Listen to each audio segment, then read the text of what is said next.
Aujourd'hui, on fait dans le SUV compact premium avec le Lexus UX.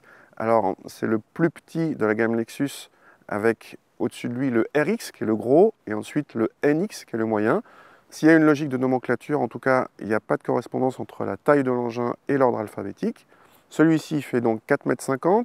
Il vient rivaliser dans le segment des SUV compact premium avec l'Audi Q3 ou le BMW X1.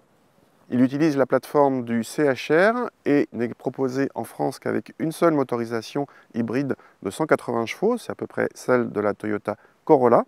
Il existe en 2 ou 4 roues motrices, mais dans le cas de la 4 roues motrices, il n'y a que des moteurs électriques à l'arrière et non pas un arbre de transmission classique, ce qui permet d'économiser du poids et de limiter les rejets de CO2.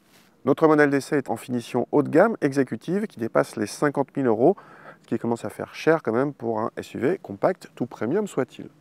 À l'intérieur, la planche de bord reçoit plusieurs matériaux, dont certains flatteurs au sommet, mais d'autres moins chics en partie inférieure. L'écran central est assez grand, mais pas tactile, car de toute façon placé trop loin du conducteur, et se pilote via un touchpad qui réclame une certaine habitude. L'horloge analogique est typique de Lexus, de même que les deux molettes de part et d'autre du combiné d'instruments. On apprécie l'affichage tête haute assez large, de même que cette fonction qui permet de visualiser le tour de la voiture. L'équipement est complet, avec les sièges ventilés ou le toit ouvrant en série sur cette finition haut de gamme. En revanche, l'ergonomie reste compliquée, à l'image de cette commande de volume audio placée en bout d'accoudoir central. À l'arrière, l'habitabilité est dans la moyenne inférieure de sa catégorie pour les passagers, ce qui est assez décevant car il est l'un des plus grands.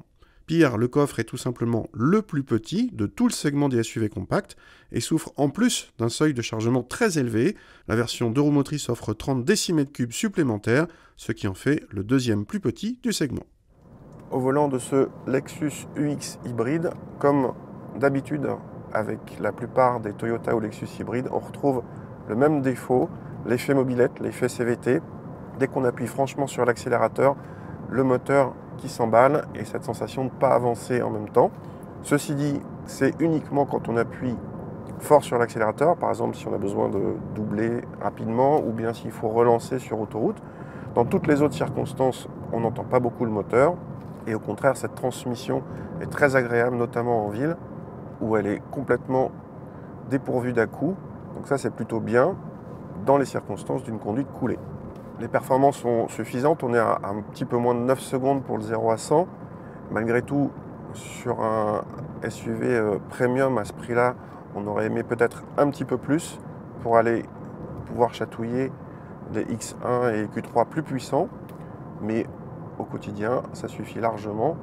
Pour la partie châssis, on est agréablement surpris par le côté, disons, assez dynamique de l'engin, qui pivote bien, même si l'ensemble n'a rien de sportif, et notamment la direction est assez avare en informations.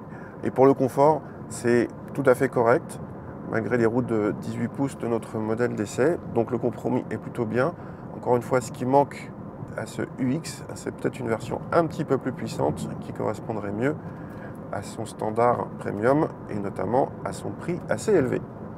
Sans surprise du côté des consommations, cet UX est plus sobre que ses rivaux essence de puissance voisine. Là où il est plus remarquable, c'est qu'il est aussi plus sobre que ses rivaux diesel, selon nos mesures, même avec notre version 4 roues motrices. En face de cette sobriété appréciable, le tarif de notre modèle d'essai frôle les 55 000 € dans cette version 4 roues motrices haut de gamme. C'est très cher pour un SUV compact, mais il débute en 2 roues motrices et en finition d'entrée de gamme à moins de 37 000 €. La finition minimale nous paraît être la version PAC à moins de 38 000 €, qui comprend l'essentiel.